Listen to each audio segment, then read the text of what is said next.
Assalamualaikum warahmatullahi wabarakatuh. Halo teman-teman semua, perkenalkan saya Fatur Rahman Saninur, Prodi S1 Matematika Fakultas Matematika dan Ilmu Pengetahuan Alam Universitas Negeri Malang. Di sini saya akan mencoba menjelaskan terkait penerapan metode ARIMA dan SARIMA pada data seasonal dan non-seasonal. Ini merupakan bentuk tugas proyek dari mata kuliah analisis deret waktu pada Desember 2022. Sebelum pada masuk topik dan pembahasan, saya mau menjelaskan terkait 6 step utama yang akan kita lakukan nantinya untuk menganalisis data peramalan, baik itu seasonal maupun non-seasonal menggunakan metode ARIMA. Jadi 6 step itu saya singkat menjadi PVR APA untuk ARIMA dan PVR APS untuk SARIMA. Apa itu? PVR adalah plot variance rata-rata. Jadi nantinya setelah kita dapatkan data, kita akan melihat untuk step pertamanya bagaimana plot time series-nya. Apakah dia seasonal ataukah tidak? Apakah dia musiman ataukah tidak? Cara mengetahuinya apakah ada perulangan di periode waktu tertentu pada data itu ataukah tidak. Itu untuk P, plot time series. Untuk V itu adalah variance. Jadi kita akan melakukan uji stasionaris data, apakah dia itu stasioner terhadap variance ataupun tidak. Jika iya, maka kita lanjutkan pada step selanjutnya. Jika tidak, maka kita akan melakukan transformasi data. Untuk step yang ketiga, yaitu adalah R, rata-rata. Jadi kita akan melakukan uji stasionaris data terhadap rata-rata. Apakah dia sudah stasioner terhadap rata-rata ataukah tidak. Jika sudah, maka kita lanjutkan pada step selanjutnya. Jika belum, maka kita akan melakukan differencing. Entah itu sebanyak 1, 2, 3, 4, 5 atau berapa kali. Sampai datanya itu stasioner terhadap rata-rata. Jika datanya sudah differencing berapa kali cukup banyak tapi tidak stasioner, maka alangkah baiknya kita ganti data, karena diprediksi, dimungkinkan data yang kita gunakan itu bukan data deret waktu, sehingga tidak bisa stasioner terhadap rata-rata meskipun sudah didiferensi berapa kali. Untuk selanjutnya adalah APA, yaitu autokorelasi, parsial autokorelasi ARIMA, itu untuk ARIMA, dan APS untuk SARIMA, autokorelasi, parsial autokorelasi SARIMA. Maksudnya apa? Jadi autokorelasi itu adalah kita melihat grafik untuk menentukan nilai Q-nya. Autokorelasi Q di mana itu juga menggambarkan moving average-nya. Yang kedua ada partial autokorelasi di mana dari grafik itu kita akan menentukan nilai P-nya.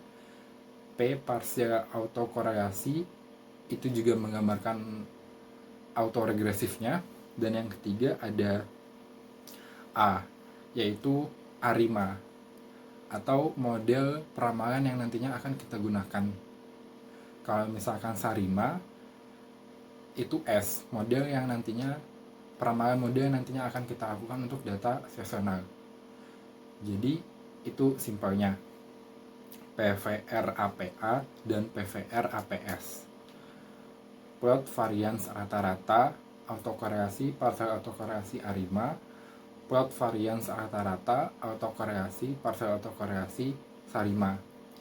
Dan nilai P itu adalah partial autokorelasi, juga menggambarkan autoregresif. Setelah itu Q juga autokorelasi, menggambarkan moving average. Jadi ada 2 step opsional yang bisa kita lakukan ataupun tidak, yaitu transformasi data ketika datanya itu tidak stasioner terhadap variance, dan juga differencing ketika datanya itu tidak stasioner terhadap rata-rata. Ya. Oke, setelah itu kita akan melakukan 2 uji besar, yaitu uji signifikansi parameter dan uji diagnostik. Saya singkat menjadi SD. Ini sebagai step selanjutnya. Untuk yang S, signifikansi parameter, kita akan melihat pada bagian final estimate of parameter, di mana fokus kita adalah nilai p-value-nya. Untuk nilai p-value-nya kita harapkan kurang dari alfa atau kurang dari 0,05. Untuk yang variabel konstannya itu kita kesampingkan ya. Kita hanya fokus pada MA, AR, ataupun SMA untuk model-model ARIMA dan SARIMA-nya. Untuk pengecekan selanjutnya itu adalah D, yaitu uji diagnostik. Jadi di uji diagnostik ini ada dua indikator yang akan diuji. Yang pertama pada uji white noise, yang kedua ada uji residual. Untuk uji white noise ini kita fokus pada L-jung box-nya, di mana nilai daripada p-value-nya itu kita harapkan lebih dari 0,05 sehingga datanya berdistribusi normal. Maka data itu model itu akan kita pakai untuk tahap pengecekan selanjutnya. Untuk pengecekan yang selanjutnya adalah uji residual, di mana datanya itu harus berdistribusi normal. Data dari hasil residualnya, di mana tandanya itu ketika kita melihat di grafik, titik-titik birunya atau titik-titik datanya itu menyebar di sepanjang garis merah. Itu untuk dua uji yang akan kita gunakan, SD, signifikansi parameter di bagian final estimate of parameter, dan juga diagnostik di bagian L-jung box, dan uji residualnya harus berdistribusi normal. Baik, untuk data pertama yaitu data non-seasonal atau data non-musiman. Jadi data ini saya dapatkan dari jumlah curah hujan di Kabupaten Supyori. Kabupaten Supyori itu adalah merupakan salah satu kabupaten di Provinsi Papua, Indonesia, di mana dia itu letaknya dipisahkan dengan Pulau Biak oleh Selat Sorendiweri. Luas kabupatennya sendiri 678 km persegi dan jumlah penduduknya 24.369 jiwa pada tahun 2020. Kenapa saya sampaikan ini? Karena penting bagi masyarakat sebanyak 24.369 jiwa itu mengetahui prediksi jumlah curah hujan pada suatu waktu tertentu. Apalagi di Provinsi Papua, terutama Kabupaten Supyori juga punya beberapa wisata yang bagus, salah satunya Pantai Pariem, sehingga dengan mengetahui jumlah curah hujan di kabupaten itu akan memudahkan wisatawan ataupun warga lain untuk berkunjung. Langsung pada topik pembahasan, datanya itu saya dapatkan dari Badan Pusat Statistik Kabupaten Supyori, Provinsi Papua, dari tahun 2010 sampai tahun 2014. Jadi tujuannya adalah untuk memprediksi jumlah curah hujan pada tahun 2015. Itu saya dapatkan dari Badan Pusat Statistik. Berjumlah 60 data. Jadi ada tahun 2010, 11, 12, 13, 14, 5 tahun terakhir berjumlah 12 data. Ini merupakan data yang akan kita gunakan dari tahun 2010 sampai tahun 2014. Setelah itu kita pindahkan ke Minitab seperti ini. Data curah hujan.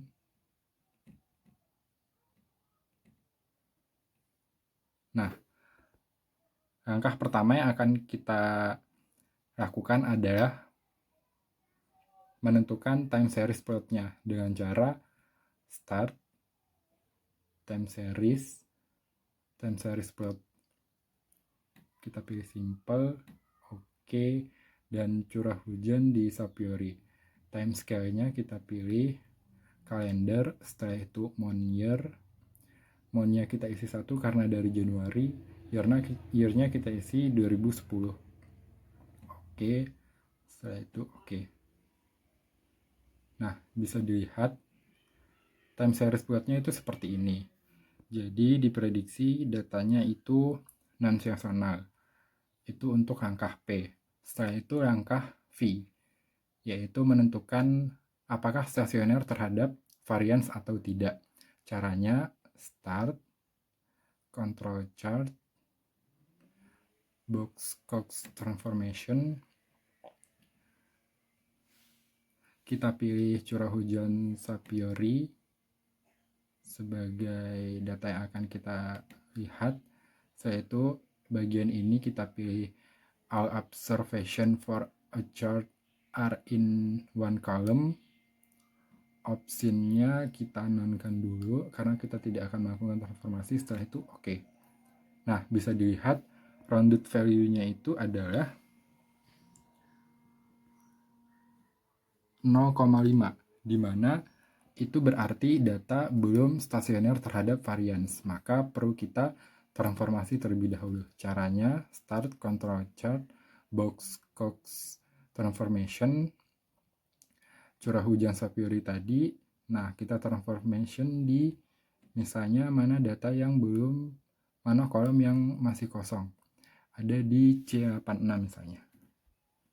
C86. Setelah itu oke.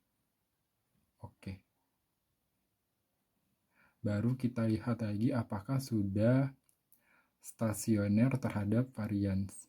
Control chart, box Cox transformation. Kita lihat pada data yang kita simpan tadi di C86. Optionnya kita hapus dulu sehingga tidak rancu. Oke.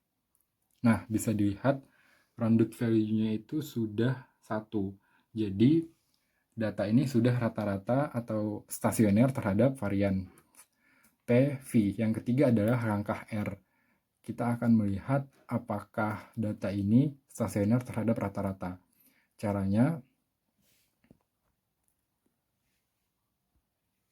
Caranya kita klik start, setelah itu time series, setelah itu trend analysis, bukan decomposition, start, time series, trend analysis. Kita akan melihat di curah hujannya, apakah sudah stasioner terhadap rata-rata. Oke. Bisa dilihat. Nah, datanya ini masih ada tren menurun ya, dan dia belum stasioner terhadap rata-rata maka kita perlu differencing. Caranya start, time series, differences. Nah, yang akan kita differencing itu adalah data dari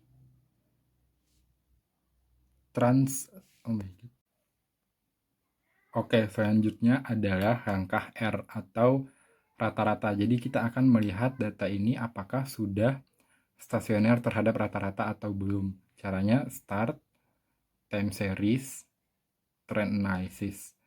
Nah, kan tadi data terakhir itu adalah data trans 1 ya. Maka kita masukkan data trans 1-nya di C86 yang sudah kita simpan tadi. Setelah itu kita lihat. Nah, ternyata masih ada tren menurun dan dia belum stasioner terhadap rata-rata. Maka kita perlu differencing terlebih dahulu. Caranya start, time series, differences. Nah, yang akan kita differencing itu adalah data di trans 1 tadi. Kita taruh di kolom mana kolom yang masih kosong, ada di C87. Rek-nya 1, setelah itu oke. Nah, setelah kita differencing, kita lihat lagi apakah sudah stasioner terhadap rata-rata. Start, time series, trend analysis. Setelah itu kita masukkan yang di C87 tadi. Oke. Nah, bisa dilihat datanya sudah stasioner ya, dan tidak ada tren. Dia juga sudah stasioner terhadap rata-rata. PVR selesai, setelah itu APA. Untuk APA itu adalah autocorrelation, partial autocorrelation, dan ARIMA. Untuk autocorrelation-nya kita pilih start, setelah itu time series, autocorrelation. Nah, data yang mau kita masukkan itu adalah data differencing yang pertama tadi, itu di data ke 87, default number of red, setelah itu oke. Nah, ini merupakan grafik dari autokorelasinya, di mana autokorelasi ini menggambarkan daripada moving average, yaitu nilai Q-nya. Kita lihat nilainya itu bernilai 0 dan 1. Kenapa 0 dan 1? Karena garis birunya itu menyentuh garis merah di lag pertama. Jadi nilai Q-nya 0, 1. Setelah itu kita simpan Q-nya 0 dan 1. Baru kita lakukan partial autocorrelation time series, start time series, partial autocorrelation. Nah, kita masukkan data di difference yang pertama tadi, yaitu data pada kolom 87, default number of red. Ini ya, kita nonkan, tidak apa-apa. Oke. Nah, kita lihat grafik partial autocorrelation-nya, garis birunya itu menyentuh di lag ke 1 dan 2. Maka dari itu nilai P-nya adalah, atau nilai daripada autoregresifnya 0, 1, dan 2. Baru kita masukkan pada model arimanya, di mana nilai P-nya itu adalah 0, 1, 2, Q-nya tadi 0, 1, dan D-nya atau differencing kita lakukan sebanyak 1 kali. Kita simpan di Word terlebih dahulu untuk nilai P, D, Q-nya. P kan tadi partial autocorrelation-nya 0, 1, dan 2. D-nya kita diferensi sebanyak 1 kali. Q-nya atau autokorelasinya 0 dan 1. Maka kemungkinan modelnya ada 6. Yaitu 010, 011, 110, 111, 210, dan 211. Dari ke-6 model ini, kita masukkan ke Minitab yang sebelumnya sudah saya lakukan, di mana untuk satu contoh aja ya, kita masukkan start, cara melakukan model arimanya, time series, setelah itu arima. Nah, kan kita mau memprediksi si curah hujan di Kabupaten Supiori. Fit season modelnya kita nonkan karena kita hanya fokus pada arima, di mana itu data non-seasonal. Dan untuk model yang pertama kan tadi 0, 1, 0. Berarti autoregresifnya 0, difference-nya 1, moving average-nya 1. Grafnya kita contrang semua. Forecast-nya kita isi 12 karena kita akan melakukan peramalan sebanyak 12 periode. Storage-nya seperti ini. Result-nya oke.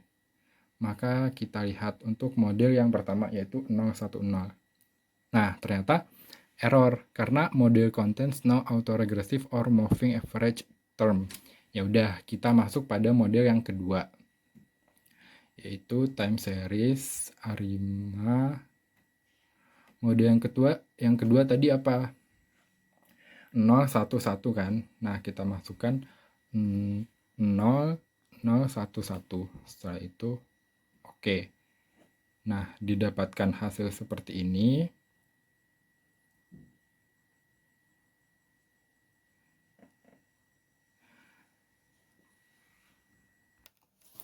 Jadi setelah saya sampaikan 2 step untuk 2 model pertama dari peramalan arimanya, untuk model 3, 4, 5, dan 6-nya akan saya record, tapi itu semuanya kita lakukan langkah-langkahnya terlebih dahulu, baru kita pindahkan ke file Word. Sebenarnya sudah saya lakukan sebelumnya, tapi ini sebagai pembelajaran. Bisa kita lihat. Untuk mode yang ketiga, kita pilih start, time series, arima. Kan mode yang ketiga tadi itu adalah 110. Ininya 110.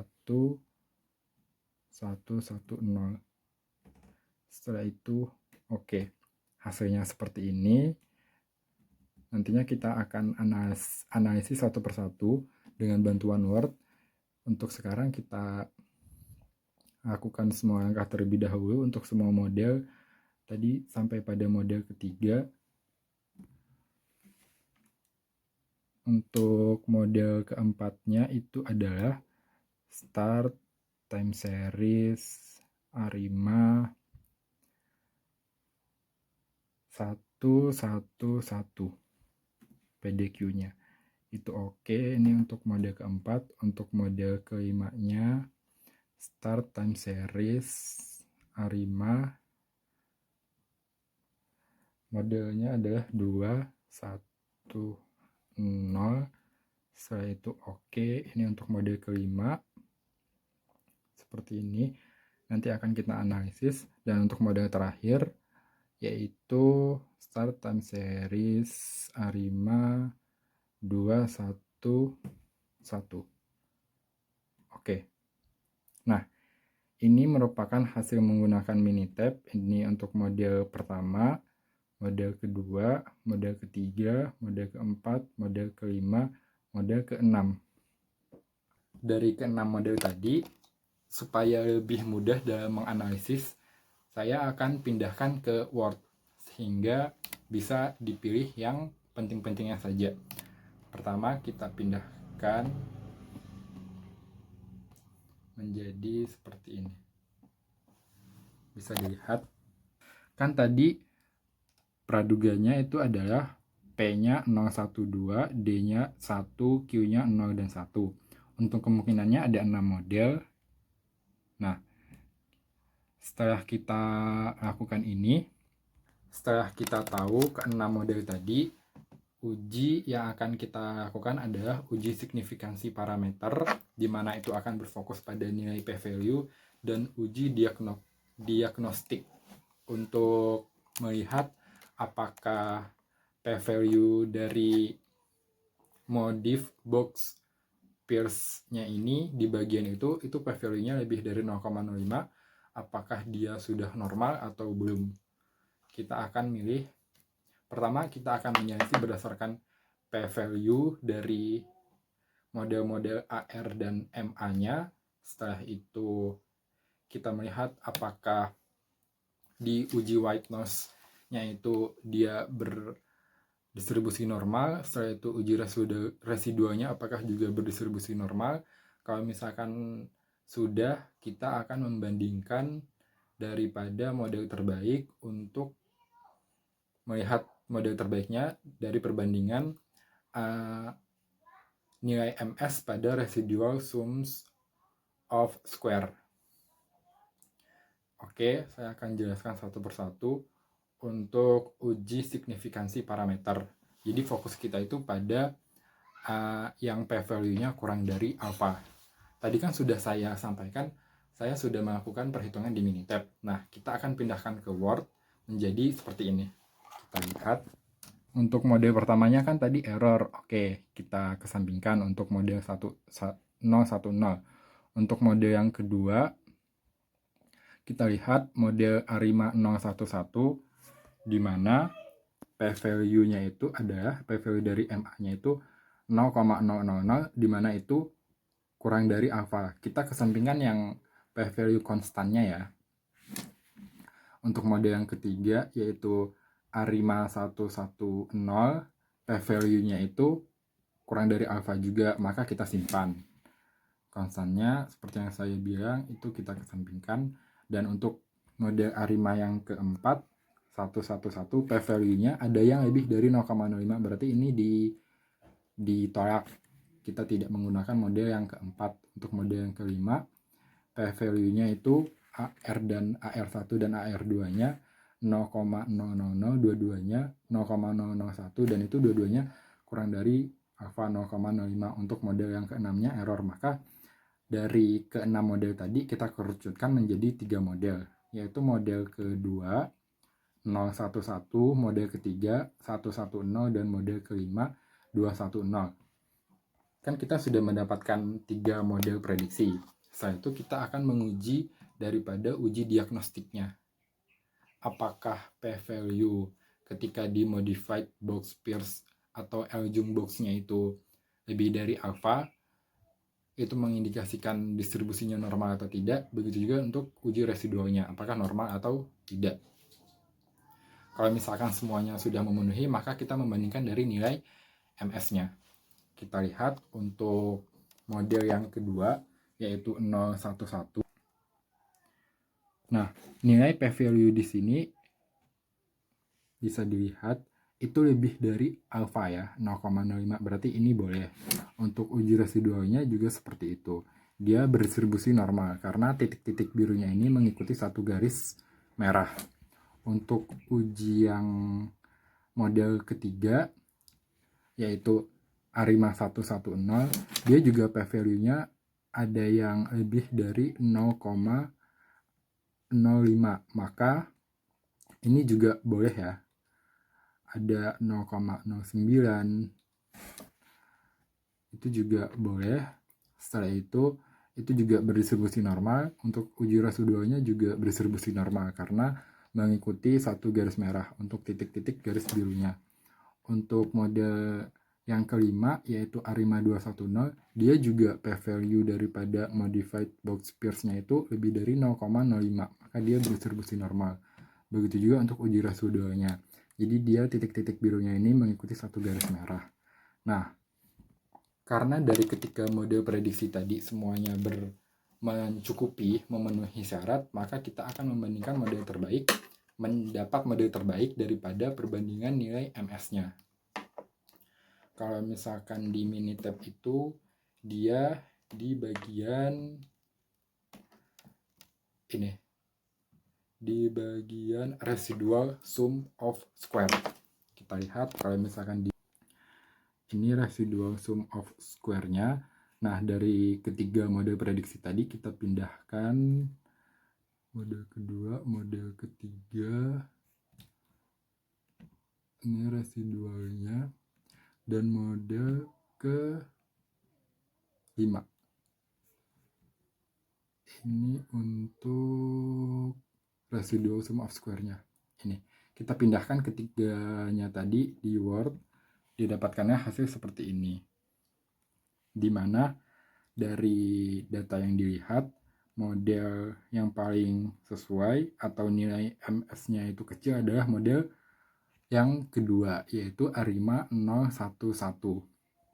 Dibandingkan model ARIMA 110 dengan MS 14,2197 dan ARIMA 210 MS-nya 12,3295. Jadi yang kita ambil adalah ARIMA daripada 011. Nah, kita fokus pada Minitab di model kedua. Didapatkanlah hasil peramalan forecast seperti ini.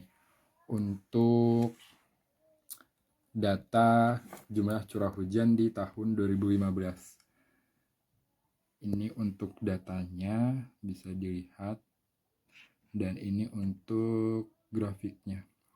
Jadi dari seperti ini diprediksi akan seperti ini untuk tahun 2015. Iya, ini ACF untuk residual, PACF untuk residual, ini untuk normal probability. Nah, jadi dapat disimpulkan model yang paling sesuai ataupun paling cocok untuk peramalan jumlah curah hujan di tahun 2015 itu adalah model kedua, yaitu ARIMA 011, dimana untuk forecast hasilnya itu sudah saya sampaikan di sebelumnya tadi, yaitu bisa dilihat seperti ini. Nah,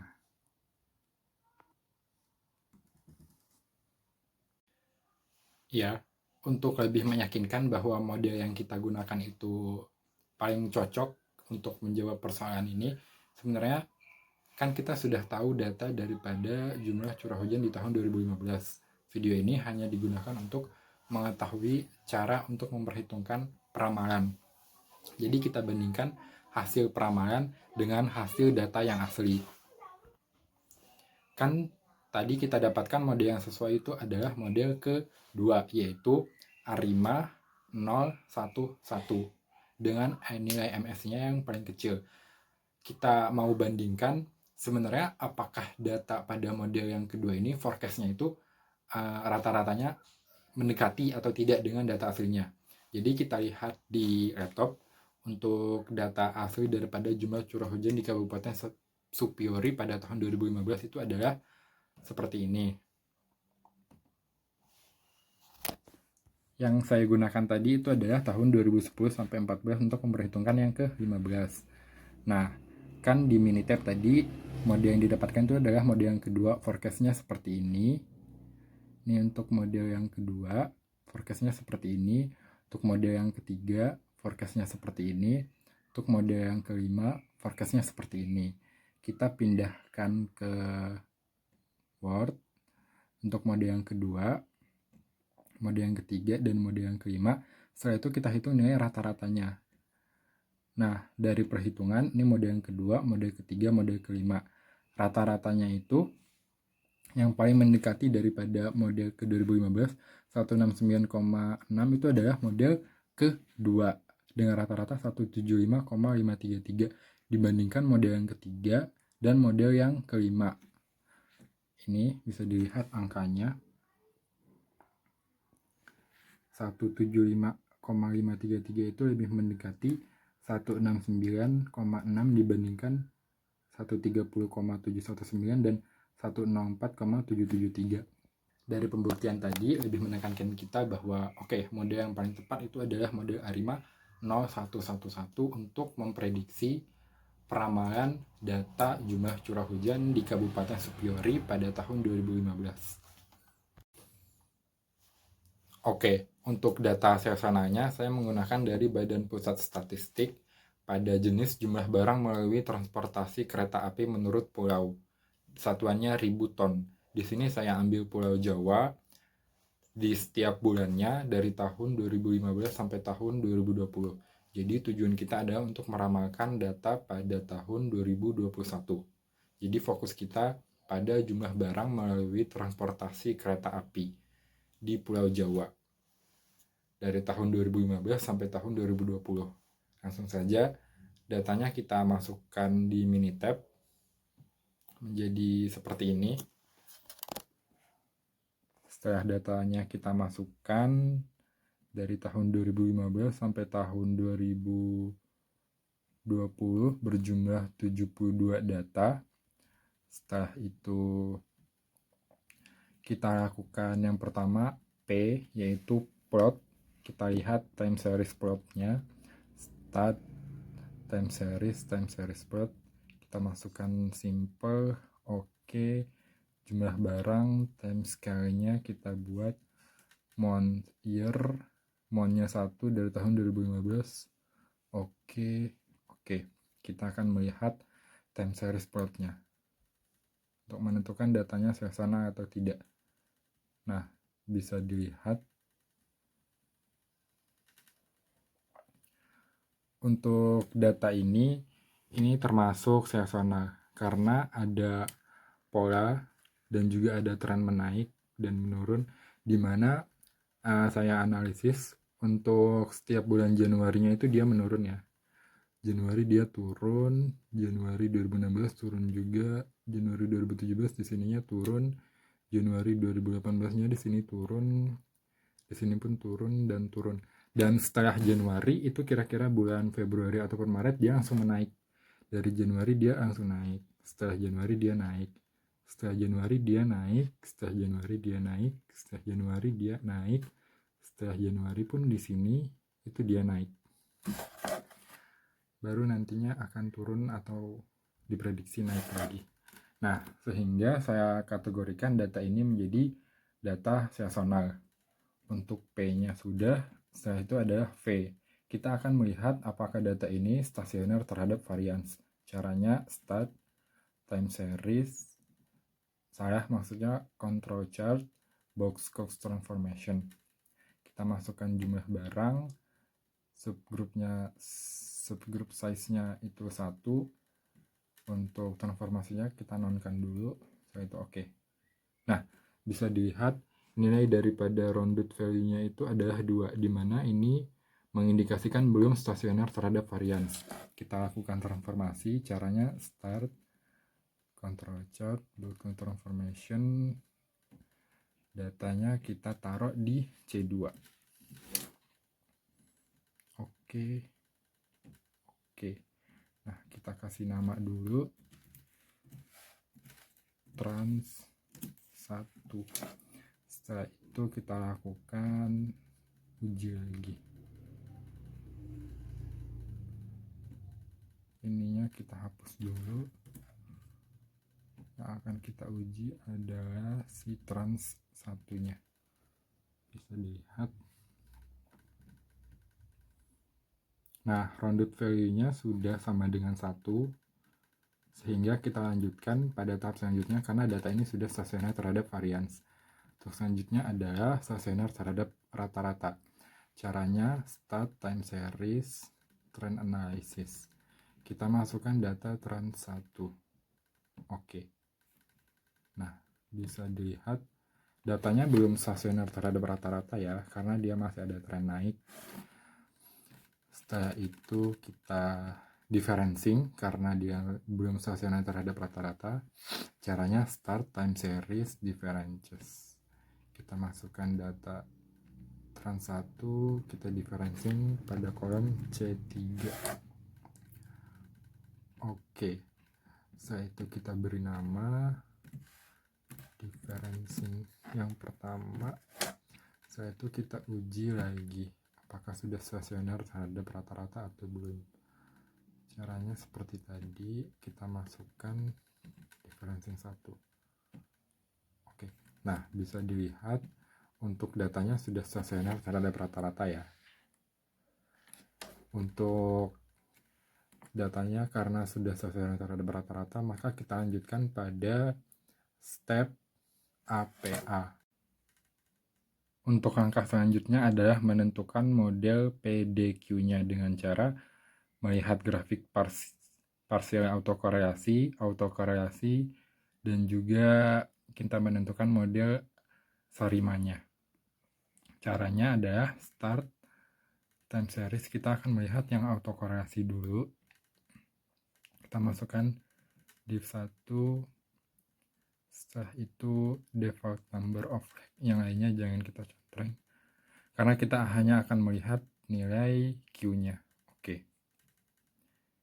Ini untuk nilai autokorelasi ataupun nilai Q-nya. Fokus kita itu pada jadi untuk Sarima ini ada dua fokus sebenarnya. Yang pertama untuk pola data Arimanya, yang kedua untuk pola data seasonalnya. Seperti itu. Untuk pola data AR ataupun MA-nya dan untuk pola data SMA-nya. Jadi untuk fokus pada Arimanya itu kita hanya fokus pada yang leg kurang dari 5 untuk di Minitab.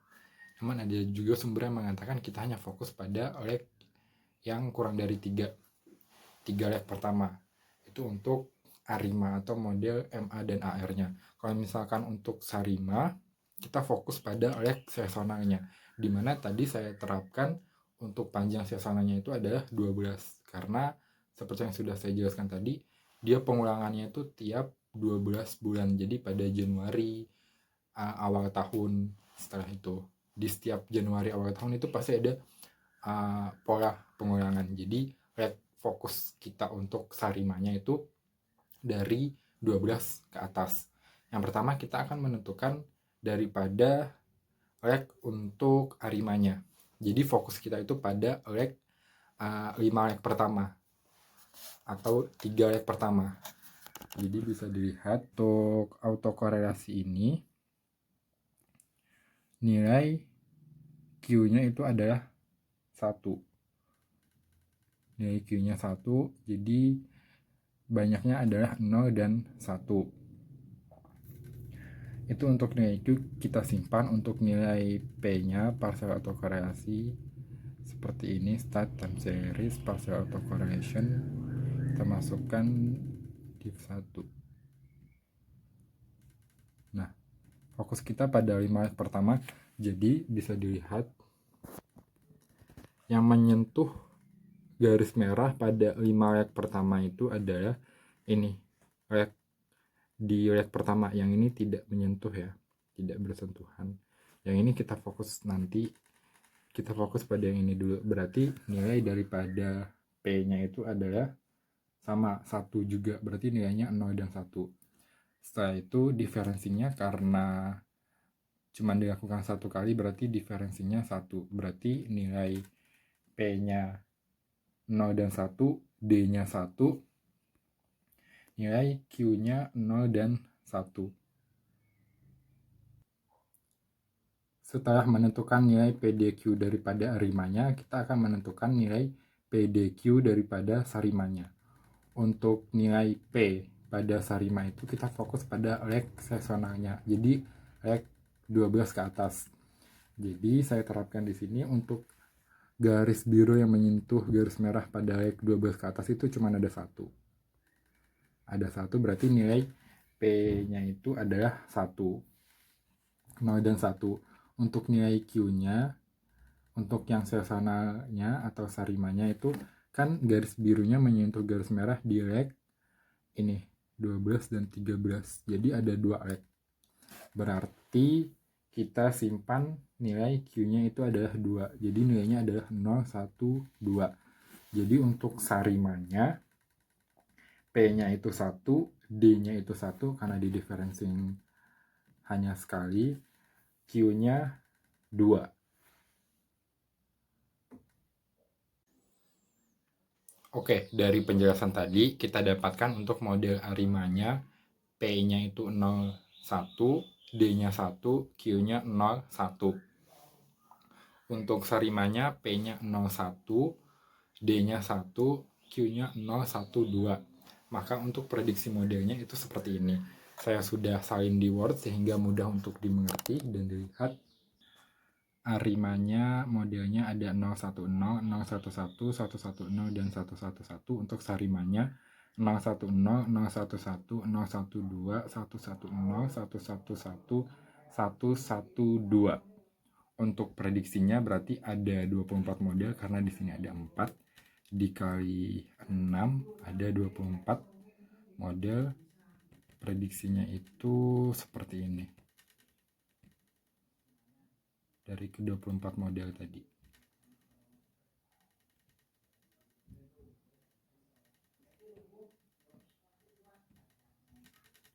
Seperti ini. Ya, bisa dilihat ini adalah ke-24 modelnya. Nah, dari model ini, dari ke-24 model ini akan saya coba satu persatu di Minitab. Namun pada video kali ini saya akan mencantumkan satu contoh, karena kalau misalkan kita masukkan semuanya di video tuh durasinya akan panjang ya. Jadi kita akan contohkan satu, sisanya bisa teman-teman coba di rumah.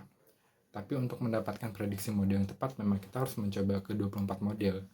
Jadi untuk contohnya itu adalah kita akan memasukkan model 010, 010 dengan periode seasonanya itu 12. Caranya untuk di Minitab seperti ini. Kita start. Setelah itu time series, penentuan model Arima. Nah, kita akan menentukan jumlah barangnya, kembali ke data awal, fit seasonal modelnya 12. Nah, untuk model yang pertama itu adalah 010, 010.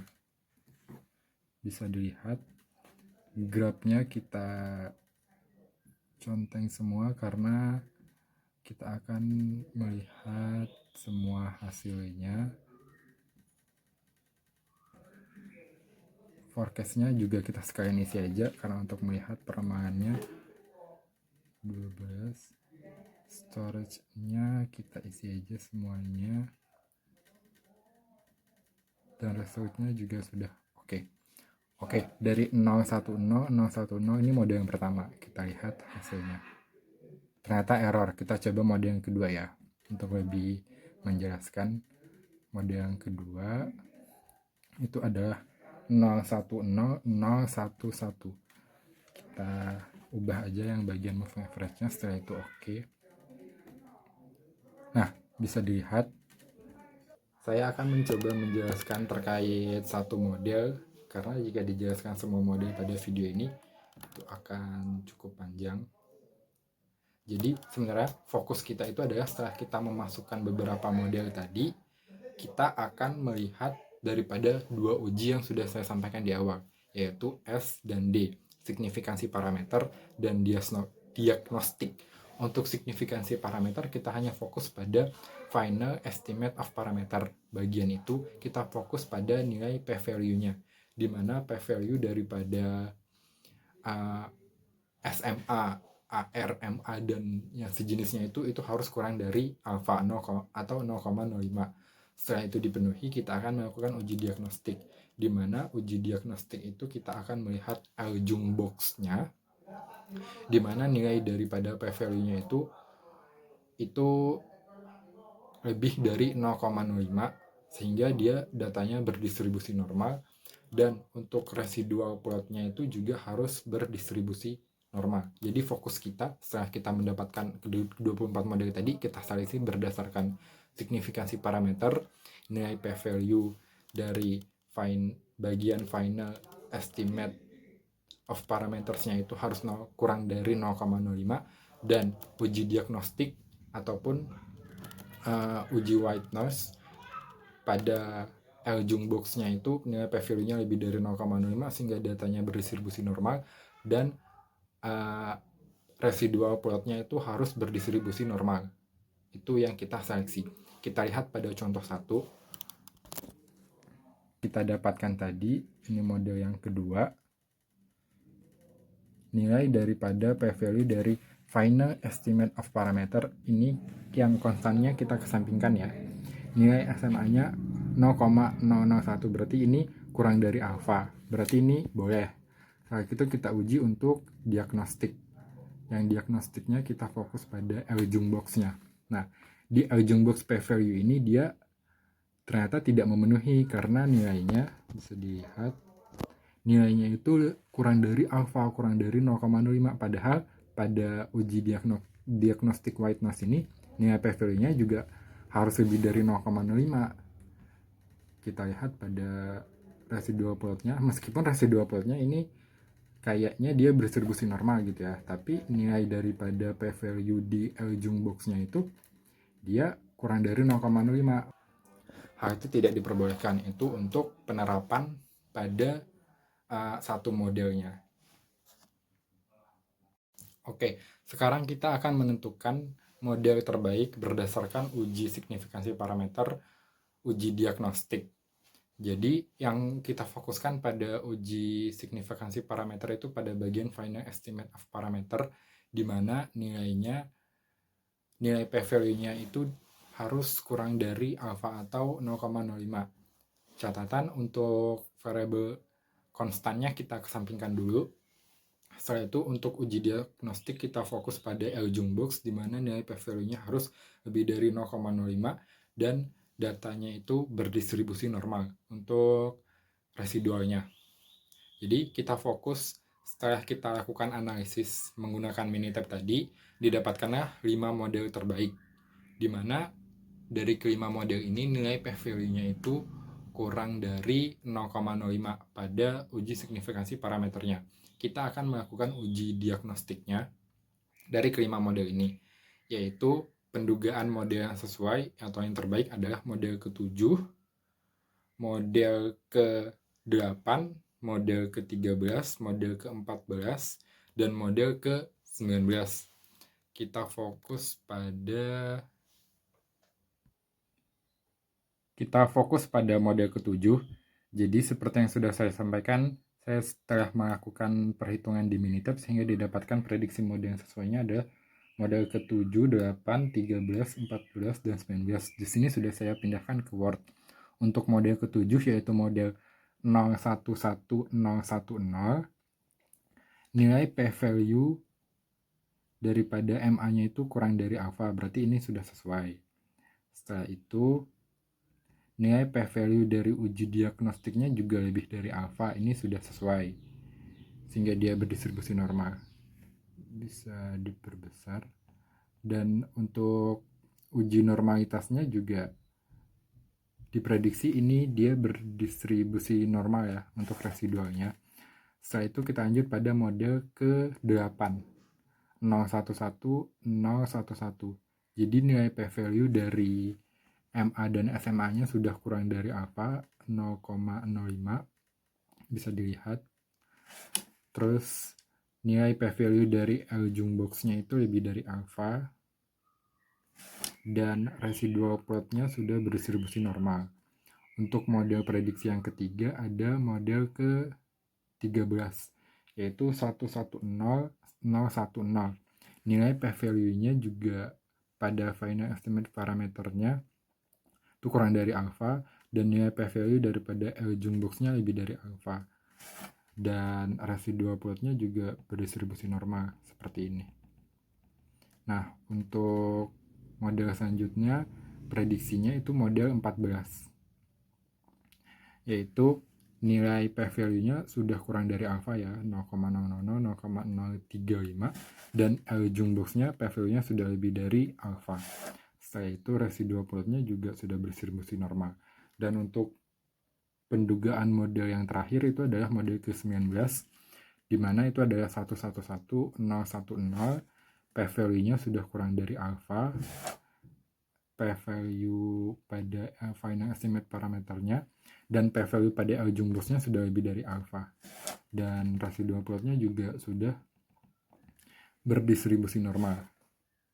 Oke, karena dari kelima model prediksi tadi semuanya sudah memenuhi uji parameter signifikan, uji signifikansi parameter, uji diagnostik, itu sudah memenuhi semua. Jadi kita akan melakukan perbandingan nilai MSE atau residual sum of square-nya.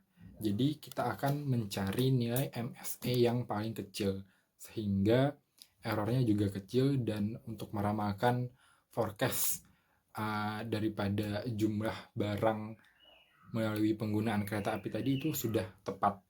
Kita bandingkan nilai MSE pada residual sum of square-nya. Setelah dilakukan perbandingan nilai MSE dari kelima model, model 7, model 8, model 13, model 14, dan model 19, didapatkanlah model terbaiknya itu adalah model ke-19, yaitu 111, 010, di mana nilai MSE-nya 130,976. Itu yang paling kecil nilai MSE-nya dari kelima model tadi. Bisa dilihat saya rangkum menjadi seperti ini. Dari kelima model 7, 8, 13, 14, dan 19, modelnya masing-masing seperti ini, didapatkan nilai MSE-nya seperti ini. Dan nilai yang paling kecil itu adalah 130,976, di mana itu dimiliki oleh model ke-19, yaitu 111,010. Dan untuk peramalan menggunakan Minitab-nya sudah saya pindahkan ke Word menjadi seperti ini.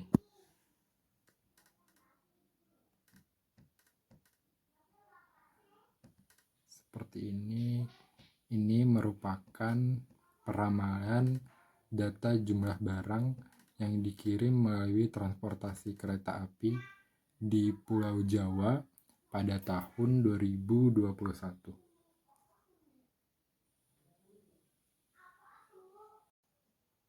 Ya, itu tadi merupakan penjelasan terkait penerapan metode ARIMA dan SARIMA pada peramalan data seasonal dan non-seasonal menggunakan software Minitab 19.